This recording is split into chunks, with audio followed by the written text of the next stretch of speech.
Bismillah, alhamdulillahi rabbil alamin, wa ba'd. Berkata Syekh Muhammad bin Sa'id Ruslan hafizahullah, hadha al-amru al-kabir alladhi dzakarahu al-musannif rahimahullah mimma yatawajjabu al-iltifatu ilaih.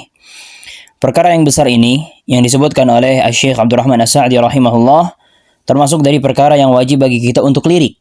Anta indama tatawadda'u fa anta tanwi استباحة الصلاة مثلا أو رفع الحدث هذا الذي نويت كما مر ذكر ذلك إنما هو نية نفس العمل.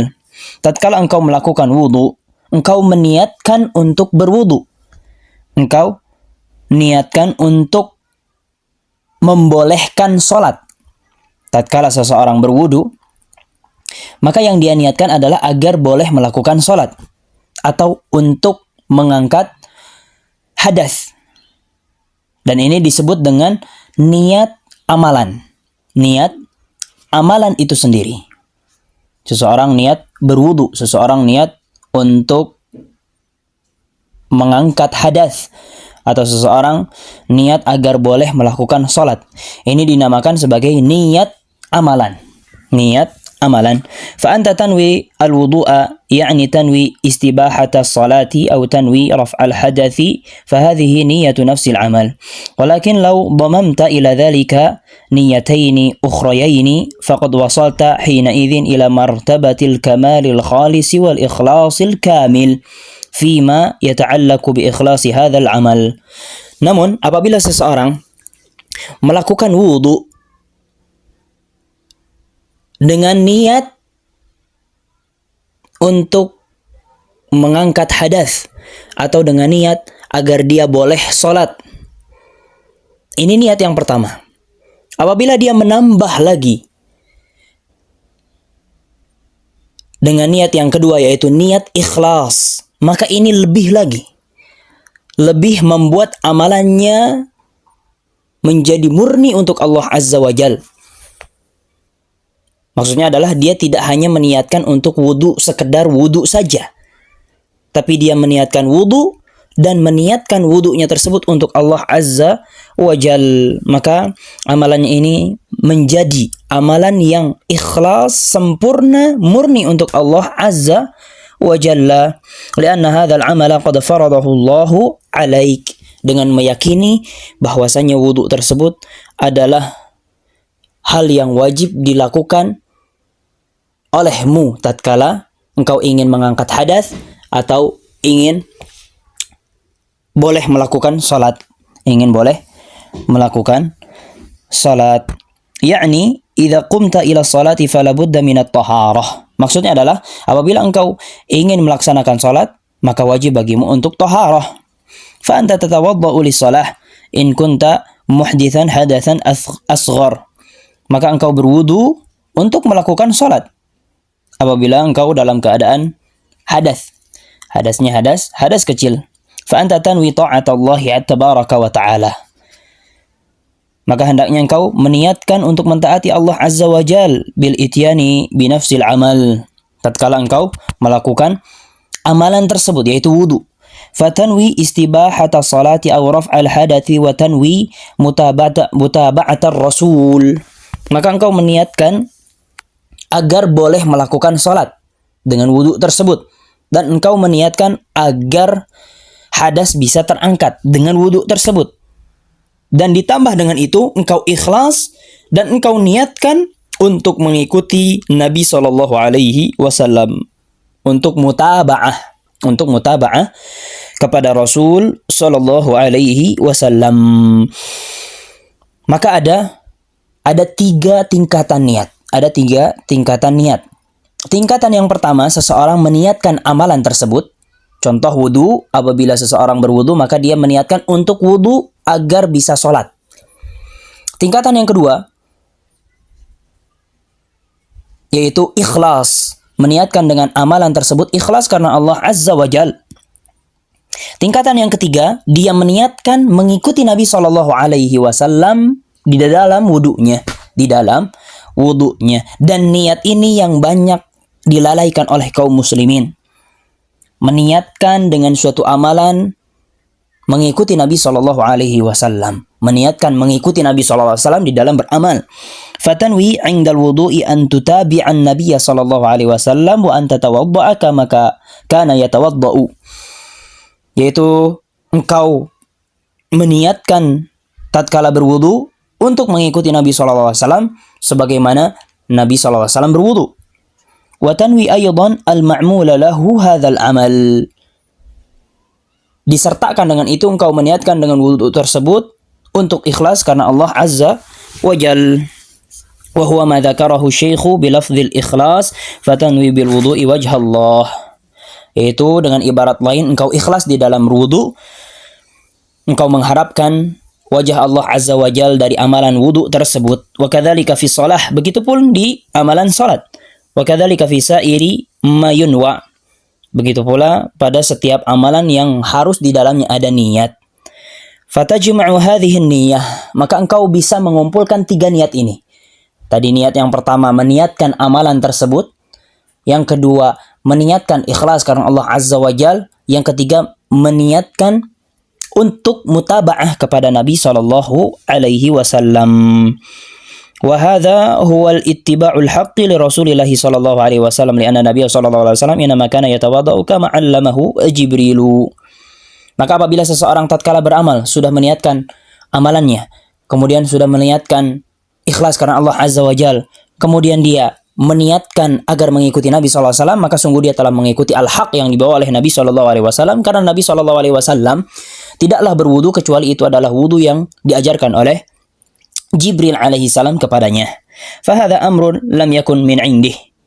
Tata cara wudu dan tata cara ibadah lainnya itu bukanlah berasal dari Nabi sallallahu alaihi wasallam, akan tetapi itu adalah pengajaran Allah Azza wa Jalla kepada beliau sallallahu alaihi wasallam melewati Jibril, lewat Jibril alaihi salam. Fahuwa muttabi'un lima amarahu Allahu Rabbul Alamin bittiba'i. Maka Nabi sallallahu alaihi wasallam itu hanya mengikuti apa yang diperintahkan oleh Allah Azza wa Jalla. Hanya mengikuti perintah Allah Azza wa Jalla. Thumma huwa sallallahu alaihi wasallam yanwi hadha al-fi'la alladhi huwa muqdimun alaihi thumma huwa ya'ti bima kallafahu Allahu Rabbul Alamin bihi ala wajhihi. Nabi SAW tatkala melakukan suatu ibadah, itu selalu mengiringi ibadah tersebut dengan niat yang ada di dalam hatinya untuk melakukan ibadah tersebut.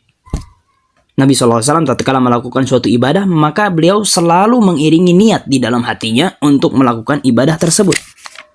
Kemudian beliau SAW mendatangkan tata cara sesuai dengan apa yang Allah Azza wa Jal ajarkan lewat Jibril alaihi assalam. Anta min ajli an takuna fi martabatil الثانية فأنت تنوي متابعته هو صلى الله عليه وسلم وأما الأمر الثالث فهو أن تنوي المعمول له. Maka cara agar seseorang mendapatkan kesempurnaan di dalam ibadahnya, hendaknya dia mendatangkan 3 jenis niat ini. Yang pertama niat ibadah tersebut, yang kedua niat mutaba'ah Nabi SAW, yang ketiga yang paling sempurnanya dia meniatkan ikhlas untuk Allah Azza wa Jal. Bagaimana ikhlas tatkala beribadah untuk Allah Azza wa Jal? Yaitu an yakuna hadiran fi dhihnika anna hadhihi ibadah. Engkau menghadirkan di dalam benakmu bahwasanya apa yang engkau lakukan ini adalah ibadah. Wal ibadatu la budda fiha min al ikhlas, dan engkau yakini bahwasanya ibadah itu harus diiringi dengan ikhlas agar menjadi sah. Fa anta tatawaddau lillahi rabbil alamin wa kadzalika fi sholati wa shaumi wa sa'iri ma yunwa lahu. Maka tatkala engkau berwudu, hendaknya engkau meniatkan wudu tersebut untuk Allah Azza wa Jal. Begitu pula tatkala salat, puasa, dan segala amalan yang harus diiringi di dalamnya keikhlasan.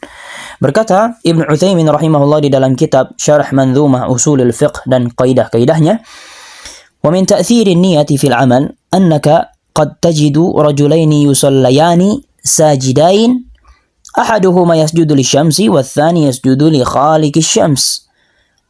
Termasuk dari efek niat pada suatu amalan, ada suatu peristiwa, engkau dapati ada 2 orang yang sedang sholat, sama-sama sujud, sama-sama ruku', namun yang satu sujud kepada matahari, dan orang yang kedua sujud kepada sang pencipta matahari. Wa suratul amali wahidatun. Penampakannya sama-sama sujud. Penampakannya sama-sama sujud. Lakin man yasjudu lillahi fa'amaluhu mardiyun 'inda Allah. Akan tetapi orang yang meniatkan sujudnya itu untuk sang pencipta matahari, maka amalannya akan diridhoi di sisi Allah Azza wa Jal. Adapun orang yang meniatkan dengan sujudnya untuk matahari, maka amalnya itu dibenci di sisi Allah Azza wa Jal.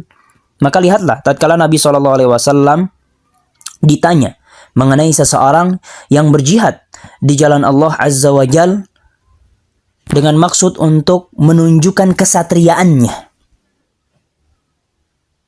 dibandingkan orang yang berperang di jalan Allah Azza wa Jal dalam rangka untuk melindungi diri. Dan dibandingkan lagi dengan orang yang berperang dengan maksud riya. Mana kira-kira dari 3 jenis orang ini yang berperang di jalan Allah dengan ikhlas benar-benar untuk meninggikan kalimat Allah Azza wa Jal? Apakah orang yang pertama, yaitu orang yang berperang karena ingin menunjukkan kesatriaannya, keberaniannya, atau orang yang kedua yang berperang karena ingin melindungi dirinya, atau orang yang ketiga yaitu orang yang berperang karena riya? Nabi SAW pun menjawab, man qatala li takuna kalimatullahi hiyal ulya fahuwa fi sabilillah. Orang yang berperang di jalan Allah Azza wa Jal agar kalimat la ilaha illallah, agar agama Allah menjadi tinggi, maka dia telah terhitung sebagai orang yang berperang di jalan Allah yang hakiki, di jalan Allah yang sebenarnya. Hadis ini diriwayatkan oleh Imam Al-Bukhari dan Imam Muslim dari hadis Abu Musa Al-Asy'ari radhiyallahu an. Maka Nabi SAW di sini menerangkan ada 2 orang yang berperang, sama-sama berperang. Orang pertama berperang, orang kedua pun berperang. Salah satu dari mereka itu berperang di jalan Allah. Dan orang yang kedua itu dihukumi sebagai orang yang berperang di jalan taghut, bukan di jalan Allah, di jalan syaitan. Mengapa demikian? Padahal sama-sama berperang. Padahal penampakannya sama-sama berperang, sama-sama menghunuskan pedang, sama-sama berkorban, menyerahkan harga diri, menyerahkan jiwa raga sampai darah penghabisan, sama-sama demikian. Namun yang satu masuk surga, yang satu masuk neraka. Mengapa bisa demikian? Itu disebabkan oleh dampak niat. Yang satu meniatkan agar kalimat Allah itu di atas, dan yang satu meniatkan untuk riya, menunjukkan kemampuan, menunjukkan kesatriaan, agar dipuji, agar disanjung. Wa kam min talibaini lil ilmi fi makanin wahidin. Betapa banyak para penuntut ilmu sama-sama menuntut ilmu di satu majelis. Wa ama mudarrisin wahidin, di hadapan guru yang sama. Wa bainahuma kama bainas sama'i wal ardi bi'tibarin niyyah. Tapi perbandingan antara penuntut ilmu yang satu dengan penuntut ilmu yang lainnya bisa sangat jauh, sebagaimana jauhnya antara langit dengan bumi. Itu disebabkan oleh niat yang ada di dalam hati. Maka misalkan ada 2 penuntut ilmu. Dua-duanya menuntut ilmu di halaqah yang sama. Dua-duanya belajar pada guru yang sama. Akan tetapi satu masuk surga, satu masuk neraka.